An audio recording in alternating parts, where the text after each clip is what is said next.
Hello, Suzanne. Welcome. Firstly, I would like to say congratulations for your very well-deserved win at the Quality Awards, being the first awardee of the Volunteer of the Year category. Very well done to you. Thank you very much. Now, you have been a member of the CQI for over 12 years and started volunteering with the Advisory Council, as it was then called. Since then, you've been very busy with your volunteering, as it has expanded considerably, and you're now chair of the Derby and Nottingham branch, chair of the nominating committee, vice chair of the membership council, and an active mentor on the CQI mentoring scheme. So, to start off, what would you say have been your highlights in your volunteering career? Okay, so thank you very much for that introduction, by the way, Lisa. I actually started my volunteering away from the CQI. I've been a SEM ambassador for over 20 years. I helped to run an annual secondary school design and make challenge. These events are so much fun. And the highlight in recent years has been a rocket car event. I've also volunteered for the Institute of Mechanical Engineers. For several years, I was an assessor on the Manufacturing Excellence Award, which covered world-class manufacturing and Young Manufacturer of the Year. One year, this allowed me to visit a wine bottling factory that bottled, let me just have a look, 1,200 bottles were filled every minute. Oh my goodness. Followed by a blood processing facility all on the same day. So that just gave the variety of what I did.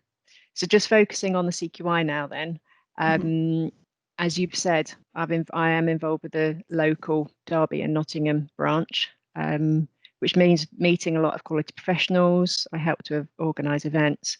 And the highlight recently was having a virtual committee meeting with a 4-week-old alpaca who was being hand-reared by a committee member. Now, that would never have happened prior to COVID. As you said, I'm chair of the nominating committee. So, a highlight is being trusted to be the chair and being an integral part of proposing new trustees for election. Yeah. And then obviously the icing on the cake was last week when I received this inaugural Volunteer of the Year award, which actually I accept on behalf of fellow volunteers in my network, as that I wouldn't have been nominated for it without their support. Beautiful. There have been some great highlights, it seems, from your volunteering career. And I really hope I can visit the alpaca at one point when you're doing live branch events in the future. Hopefully. We've got photos. And just to put things on the other side, on the flip side of things, what would you say then have been your biggest challenges in your volunteering career? Okay, well, let's concentrate on the CQI. Volunteering is like any job. The initial challenges for me included knowing the best people to talk to, who I needed to go to for advice, and over the most recent year, getting used to all the virtual technology, yes. As well as time available to be a volunteer, because obviously I have work to do as well. Yeah, exactly. And how do you find the time to put aside for volunteering, and particularly with the remote working? How have you kind of overcome the challenges that come with your volunteering activities? My time available has always been a bit of a conundrum. Before recent events, I used to work away from home a lot. So this obviously meant that I was in hotel rooms in the evenings. So no better way of spending the time in a hotel room was to do volunteering. Most committee meetings are early evening, so this isn't a problem. It doesn't clash with work, and any big all-day style events, they tend to be organised well in advance, so I'm able to merge my work around that as long as I get enough notice. So planning well in advance is a key factor in being able to maneuver and spin so many plates at the same time, would you say? Absolutely. Yeah, exactly. Yeah. As aforementioned, you are the vice chair of the membership council, and also part of the operations subcommittee of the MC. Can you tell us a bit about what approaches you're taking to support other networks within your work in the MC?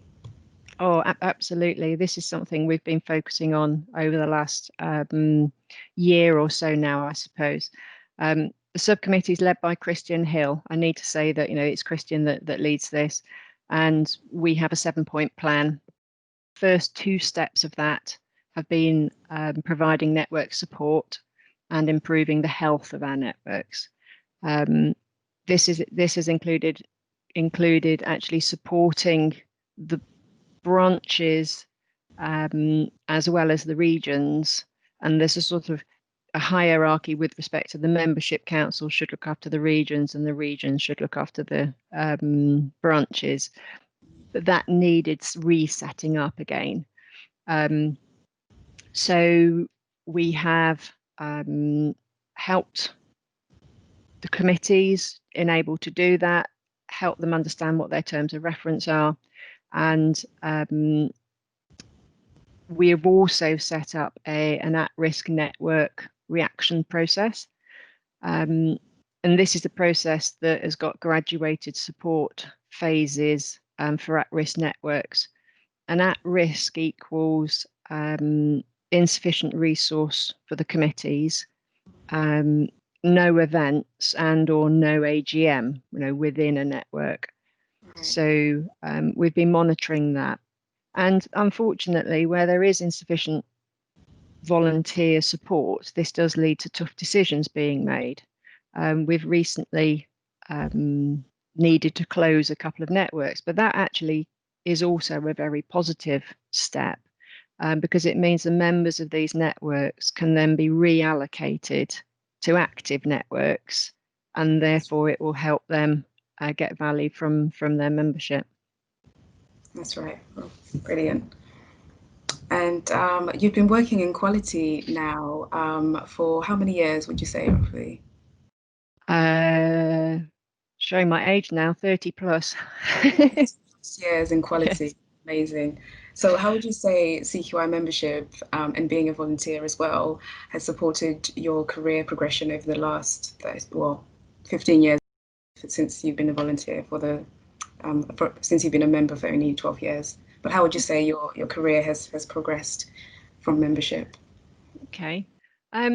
Volunteering is, in my eyes, very much a two-way relationship.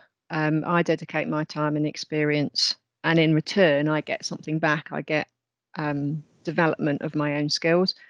I'm passionate about quality, and it's given me an exciting career. So volunteering helps me to spread the word about quality. And it's also contributed to my successful CQI fellowship application. It was a part of that helped. So therefore, I encourage anybody, any CQI members, to become volunteers to help with their networking, their learning, and also their regrade progression. And it will support their career in so many ways. So in all this, what would you say is the main motivator? What motivates and drives you? Money and status have never been on my priority list. I need variety in what I do, and most importantly, to enjoy what I do. Because actually, if you think about it, a third of your life is actually spent working. So you've got to enjoy it. Yeah.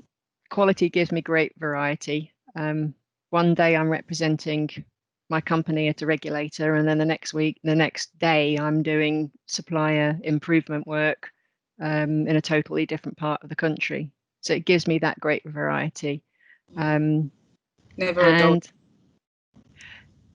a dull day, and many of us will say that whatever you want to do in a day, you can get not necessarily distracted, but you need to do other things as well.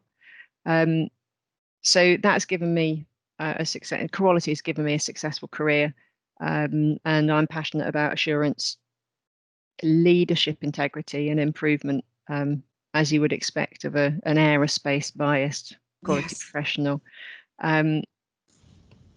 For me, organization culture is at the center of this.